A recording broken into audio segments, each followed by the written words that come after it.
Okay, so today's Coffee with Capper, we're featuring Alexis. So I'm excited. Alexis, and by the way, AI says that Alexis is one of the top agents in Fort Myers. Like literally within the top three. And it comes up as her team and her. So, and she hasn't even been playing with the AI yet. So not to that extent. No. So it's she's got the advantage. Sorry guys, but she has an advantage. So get out there and start typing. Okay, so tell us this. What did you do before you got into real estate? I was an office manager for a small construction company. Okay. And then what made you say, I'm not going to do this anymore? I actually did both for a while. So I had my girls, they were able to come to work with me at that time, and they were 2 and a newborn. And then, of course, they grew up. And then he slowed down. So that was 2009 maybe. And then I already had my real estate license. And I was like, okay, I'm going to do this part-time because it's fun and you can do it part-time and have the flexibility and freedom, and it works out great. Well, that doesn't really happen that way. But I think we all learn that if we start part-time. And then it just grew from there. And then I went through a divorce and like, oh, I really have to work. I really have to work, but I didn't work before. I was very part-time before. Okay, so all right, so you're part-time. How long did you do it part-time? I would say probably 3 to 4 years. And in that time, when you say part-time, define that for me. I would do floor time at the real estate office. I was with 1 or 2 days a week for 4 hours or so each time. And then if somebody had something they wanted me to sell or help them buy, I did. And if not, I was just a mom. Okay. All right. And so when did you got divorced? And that was the FYI, that's also how I got into real estate. The big motivator. Don't do it though. Don't get divorced to get into real estate. So you got divorced and now you had to be a moneymaker. Yes. Okay. So that was your inspiration. Then what changed? I switched to a little bit larger of a company. And I surrounded myself around people that were doing more. And then when I didn't have my kids and they were with their dad, I worked until 10 o'clock at night at the office and just tried to be a sponge and take in everything I could and work hard. So when you're a new agent and you weren't new because you were 4 years into it, but you had to really I was fairly new though. You still were kind of new and fresh. Yeah. So what was probably the most important thing for you to start doing? You're saying being a sponge and being around it, but like what really was what were you learning? Like why were you surrounding yourself with people like that? Because I knew I had to make money. Okay. And then I would say I would just start sharing. I would ask other people, hey, can I share your listing that you just listed? And for the brokerage I was with, you were allowed to. So I would share it on Facebook, and Instagram wasn't a thing then. And then I've grown up here. So I think that also helps, like knowing people. I've known people since school, middle school, high school. So I think the more I posted and put myself out there back then, it wasn't like it is today, but I just think that helped grow my business. Okay. So was that done then through lead generation, or how did you get in front of these people? Just on Facebook. I would just post like it was my listing, even though it wasn't. Mm-hmm. Yeah. You can do that here too. Yeah. Anybody can post any of my listings. I'll say that for sure. The more people, the better. Yeah. Yeah. There's a few situations where you can't because there's a builder involved. But in most cases, most of our agents are like, share away. Mm-hmm. But just to make sure, ask. Yeah. But most people do want you to share their listings, especially right now. Yeah. All right. So what year were we at when you decided to go full time? I would say 2013. Okay. Ish. So who taught you goal setting and goals and getting conversion and stuff like that? I would say probably my broker at Market America, Joyce Gregory, was the one that really took me in and was like, okay, do this. Don't post things like this on your social media. Instead, post this, or positive, not negative. And then it was just the people I worked with, like the guys in the office back at this time, like the foreclosure market was strong. So they would sit in front of their computers for the live auction every day and just purchase properties and then flip them and sell them. So I got to see that side of it. Okay. And then it was just the more I surrounded myself around people that were producing, I think it just came. you just learned and implemented and learned and implemented, and it grew from there. I didn't do lead generation like I do here until I came here. Even at Remax, Okay. I didn't do it. Like they didn't offer that training. They didn't say, oh, call your database. They didn't. We didn't have a CRM. We didn't have any of that. So I never thought to like, oh, keep in touch with the person you sold a house to 5 years ago. That's smart. It's so stupid that people don't think about that, but I didn't. Yeah. So when you came to Keller Williams, about what was your production level when you came here? I think I was at 9 million. Okay. Where are you today? 27, Daisy? 27 million. Okay.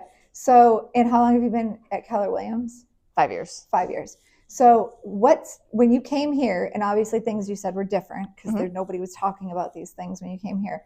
What was your like first thing that you started to implement and started to go, okay, hold on, there might be some things I'm not doing? Lead gen, which is what I talked about on stage. So when I came here, thanks to Jessica Nolan back there, I was a big Zillow agent. So I was spending over $6,000 a month for Zillow leads. You cannot keep up with that amount of leads. It's just not even possible. So I was just throwing money away. Leah was here at the time and was like, hey, have a call with a MAPS coach. Just have a call. It was like you got a free month if you came. So I did, and Kobe was my coach back then. And our first call, and he's like, we went over the numbers. He's like, what you paid for Zillow and what you made is just like 2 to 3 transactions. If you keep in touch with people you know, since you grew up here, you can make that plus more, and you're not married to your phone waiting on that Zillow call because you think it's $1 million buyer when it's not. So he had me quit Zillow that day at 6 o'clock, and I was sick to my stomach. And then I just started, like, I followed the DTD2 schedule because it's the only way I can stay organized. And I just reach out to people, and it was crazy how it turned around. So how quickly did you see the results from that versus trying to turn over Zillow leads? I don't remember. A couple of months. Fast, you think? You were within 3 months. Okay. So within 3 months, you could already see the results of just lead generating. Yeah, and that was COVID. So you're just really checking in with people. Like I'm not like, hey, who do you know that wants to buy, sell? I'm not one of those people. So it's just like, hey, how are you? Do you need anything? Do you need toilet paper? Do you need me to drop off paper towels outside your door? What do you need? And then I think that made me feel good and made them feel good. And then it just took off from there. So there's care calls. Yeah. Just care. And today, what do you say when you call? Depends who it is. Hey, just checking. I still don't really ask for business. Like, do you have any questions? Is there anything you need? It just like all depends who it is. If it's a friend, I just check in and chat. Yeah. Just depends. So you're front of mind. Mm-hmm. So they don't forget about you. Right. Yeah. And FYI, DJ did an open house for her this weekend. Almost didn't make it because of a stupid flat tire. But he said that he was putting the signs in, and he's like, Alexis has like every listing on that street. Yeah. And then he says, the guy that stopped me in a Bentley, DJ goes, oh, nice car, as he's putting signs in the ground. And the guy goes, yeah, I got another in my garage. And I said, if that's not inspiring enough to be Alexis. So anyway, he just told him it was a good haunted house. Yeah, he did. I was like, that's great. Scary. Yeah, he did. But I go, well, don't post that. So yeah, that was an interesting conversation.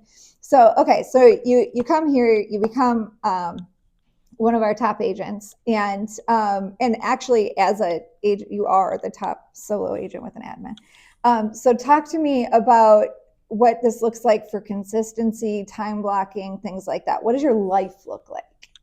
That's a loaded question. I time block every day, and I'm trying really hard to be consistent and stick to my time blocking because I am not good with that. We did really good last week, and we're going to do really good this week. But it's just, I would say just time block and stick to it when you're going to reach out to people, because I get all over the place and squirrelish. And I would say, don't do that. Don't do that. So learn from you. Yeah. If you had a time blocked lead gen time every single week or every single day, but then every single week, and you never deviated from that, what would that do to your business? Oh my God, it would be crazy. Yeah. And Jonah was picking on you when he was here. Can you tell them how we changed up our lead gen recently, like our method? Because I was a big Zillow agent, I have a lot of people have no idea who I am. I have no idea who they are. They haven't met, they're in there. They're just a name and information in there. So now I make sure I reach out to all of my Mets first, which is people that know who I am if they hear my name. And then I go to connected. So say if I got a Fast Expert lead now and I connected with them and they're either, hey, we're waiting, or they're listed and expired, I reach out to them next. But I make sure I touch everybody that I know and knows me first, and that haven't met, just get like the biweekly neighborhood nurture, our newsletter, and a couple other emails. But I'm not putting my time into haven't mets anymore. I think that's brilliant because I posted a graphic in the page, in our internal page, of like how many calls it is to connect and how many you're likely to get if it's a for sale by owner expired or, you know, a SOI or whatever. That graphic could probably be updated because that was from like during COVID.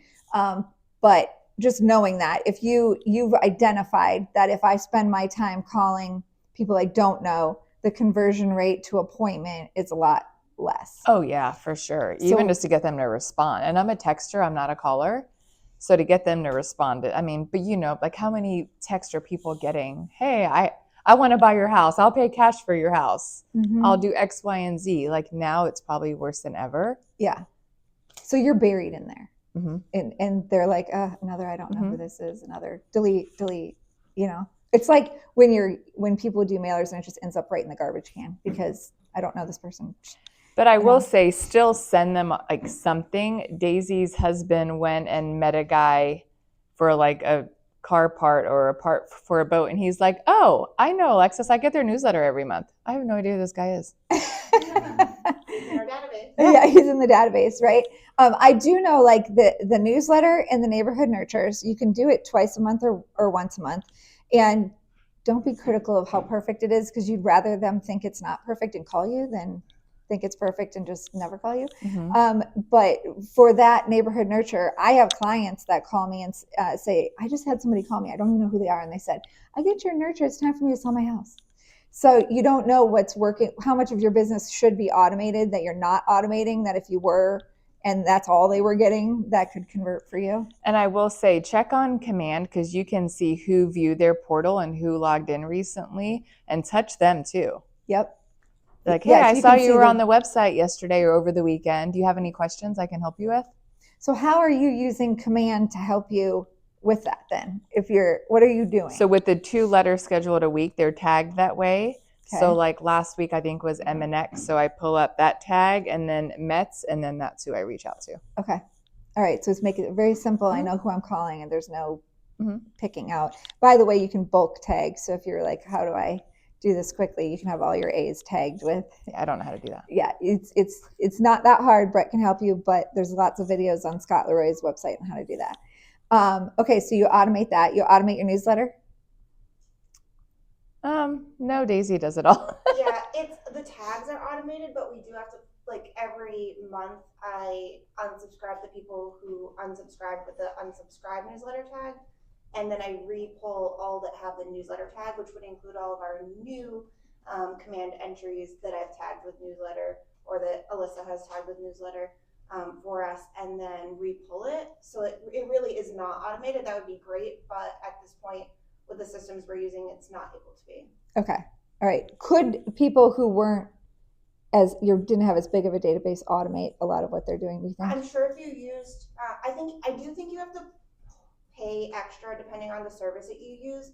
We just switched from MailChimp to Constant Contact. Okay. And I do believe on both of them, there is an additional service that you could pay for that would pull all of your, you could put all of your contacts in there and it would pull and send. Okay. I do like to have a little bit more control anyways. Yeah.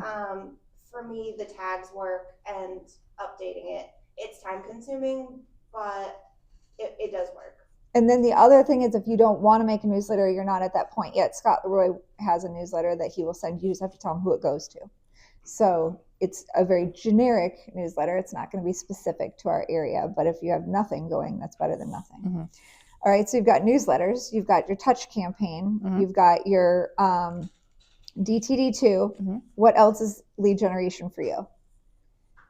I'd say that's my main thing of what I do. Like I do a couple of lead sources like Fast Expert where you don't pay anything monthly and it's a referral fee upon closing. So we do get some of those. But other than that, What about that's your pretty much events? it. Oh, events, probably the This is a big piece fundraisers. of it. This Yeah. is a big piece of her lead gen. So like when we collect the peanut butter and jelly, school supplies, and blessing baskets, we reach out to everybody through smart plans, phone calls, texts. If we have an event for that function, we'll say, hey, come to this happy hour, invite them to that.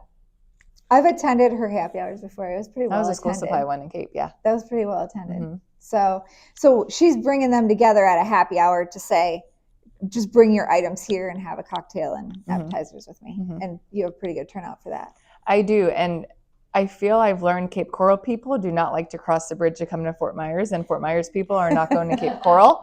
So if you know a lot of people in both places, have two different events. Okay. All right. So when you do the school supply drive, you have one in both? Okay. Yes. All right. And then with blessing baskets, do they deliver here? Deliver here, Venmo, where we pick up. Okay. All right.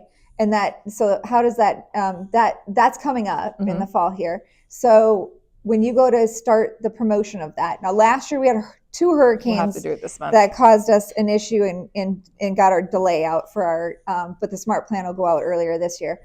We still did really good last year for 2 hurricanes coming through. And there's many agents that do that. So I suggest everybody do it. It's a great reason to reach out, and it's so great easy. fundraiser. You're literally calling and asking, we'd like your help in helping Lee County schools. They've identified 500 families that need a Thanksgiving meal, and you can drop it off here, and we give them a date for the drop off, and we have a little party here for them when they come in, and they just bring their baskets in. But they could come all day. They could come the day before. They could come the day after. Usually it's about 3 days later they pick them up. And Jessica Steinberg already has the graphic for everybody. Like she puts so much work into it to help everybody. She sends that out and shares it. So the leverage is done. All you have to do is click activate and send it to your database. It's like her baby, I feel. It is. Yeah. It is her baby. She's the culture queen. So yes.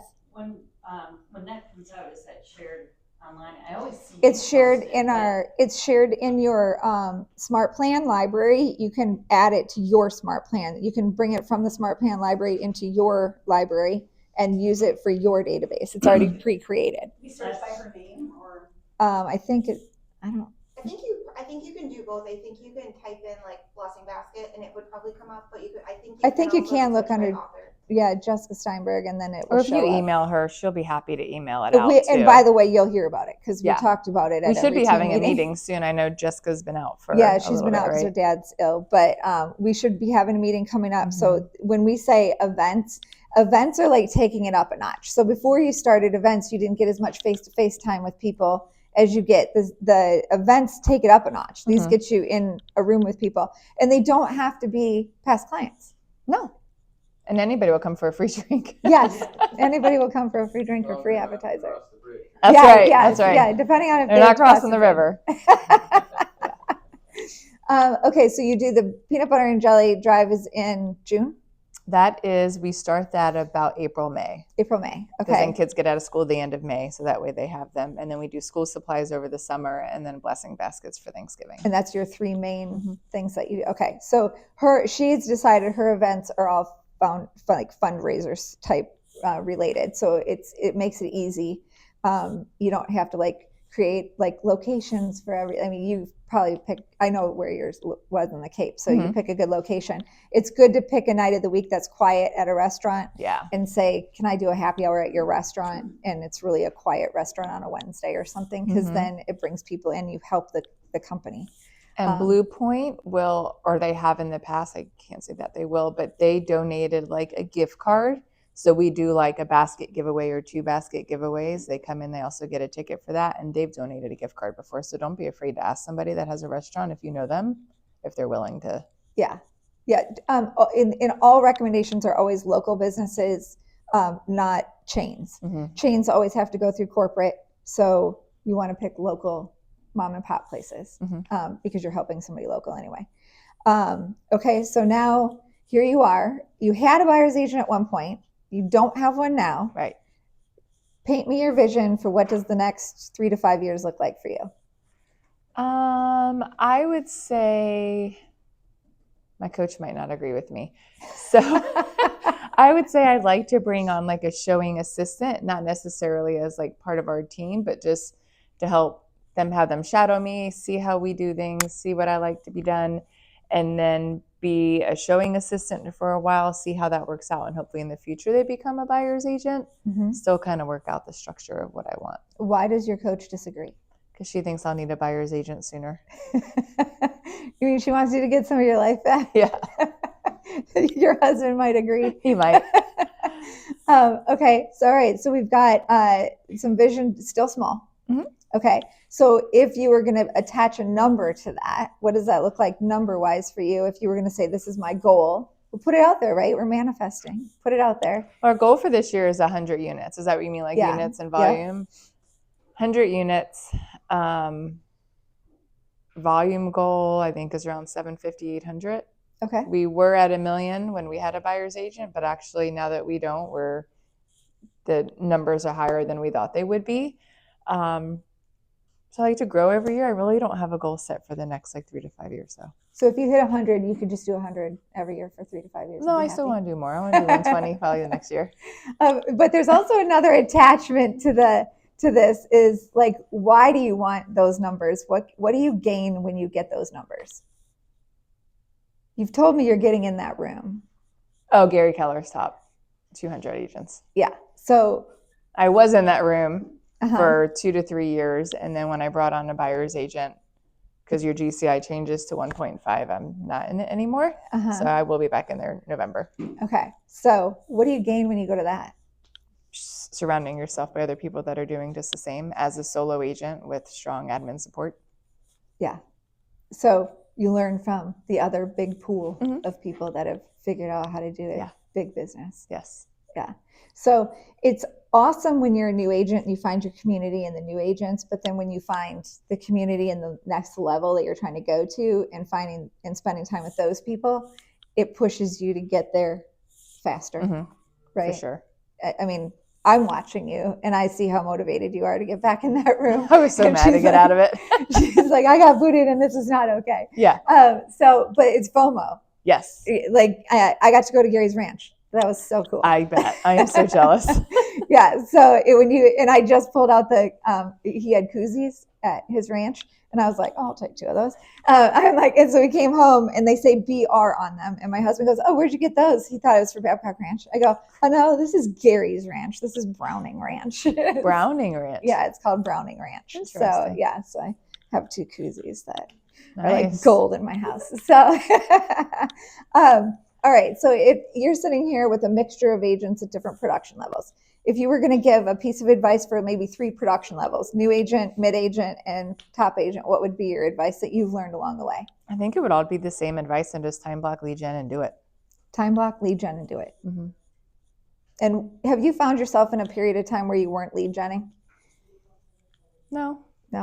I mean, not since I came here. Prior to coming here, yes, but not since I've come here. What was your business like when you didn't lead gen? Up to 9 million.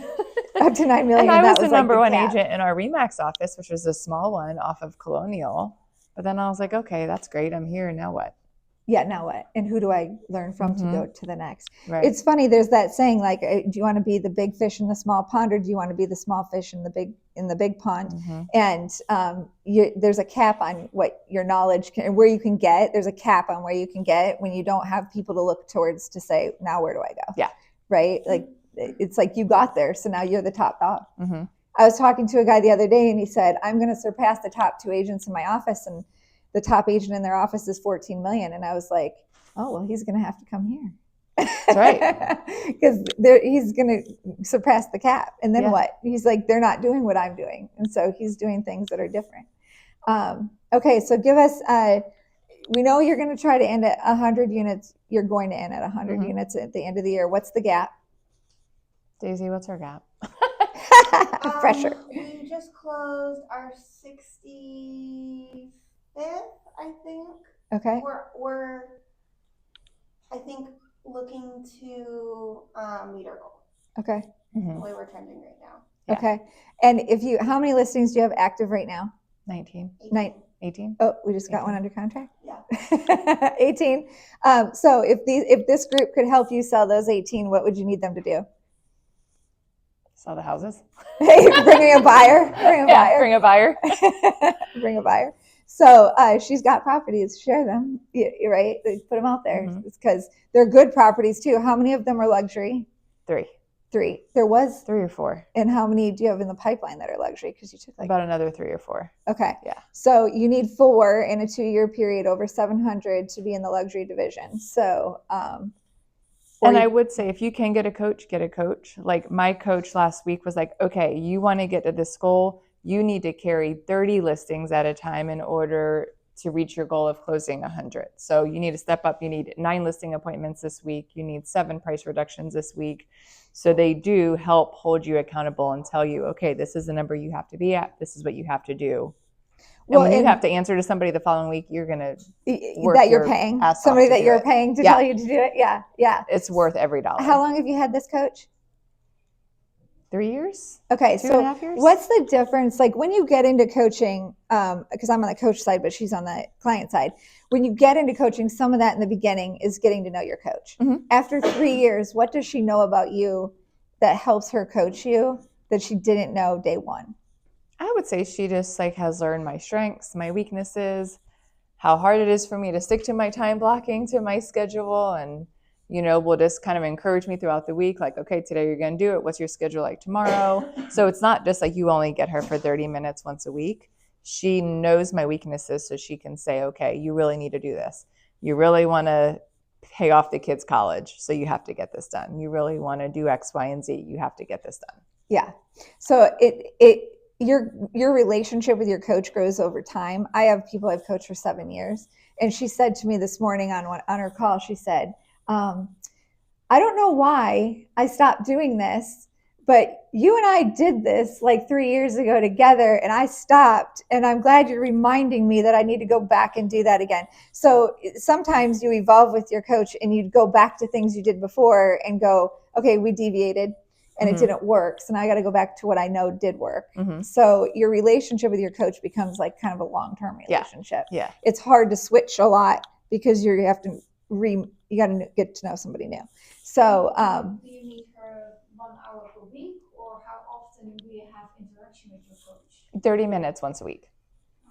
do you have interaction with her outside the call sometimes too? Yeah. Oh yeah. Yeah. We'll text her if I need to hop on a call. She'll be like, hey, I can do after 5 today or 7:30 tomorrow morning. And Yeah. Usually. are they all like that? I don't know. Well, I am, Okay. but no, not all of them. Some of kind of stick to the call, but I also had like a mastermind every month, and I had like my clients all became a community. So do you know her other clients too? Yeah. And there is a mastermind call once a month, the first Monday. So the other advantage is that she's now in a pool of other people that coach coaches, and we tend to all kind of coach like a similar, like most of our clients are very similar. So then you get yourself a community of people that might have similar problems that you're finding solutions, and people to call in other states that you get connected with. And they'll do breakout topics like, okay, we're going to talk about price reduction, days on the market, and working with a buyer. And you can go into the different rooms for what you want to talk about that. Yeah. So it's a community that you get into as well. So, but yeah, and this office doesn't have as many MAPS clients as some of the other. My office up in Michigan actually has more and smaller, but there's a levels. They do fast track coaching. So have you ever taken a fast track? I haven't, but I had Christina in the coaching program. It's changing. So they're doing different classes now. Fast track is meant to help the coaches with some of the training pieces so that the coach does less training and more coaching. And then your teams or agents that aren't ready to pay for coaching can do fast track coaching. And fast track is usually like a 6-week program that you pay for, and it's like $250 or something like that. So it's more affordable. And then your next step is you graduate into going to like breakthrough coaching, where you'd have a coach for 2 times a month. And then mastery is once a week. Breakthrough, that's what I had Christina in. Okay, so yeah, so if and then they used to have a production level associated with it. Now they don't, because there used to be, you had to be at 75,000 to have a breakthrough and 150 to be at mastery, but now they don't have that requirement. You can hire them whenever you want to. they found that if people want a coach, let them have a coach. Yeah. So, does anybody have questions for Alexis that you're burning? You're like, oh, I need to know. Anybody have anything that they need to know? Nothing? That's it? She covered That's it it. all? All right. Thank you. You're welcome. For spending Thank time you. with us. Thank you. Awesome. Can you hit that button for me?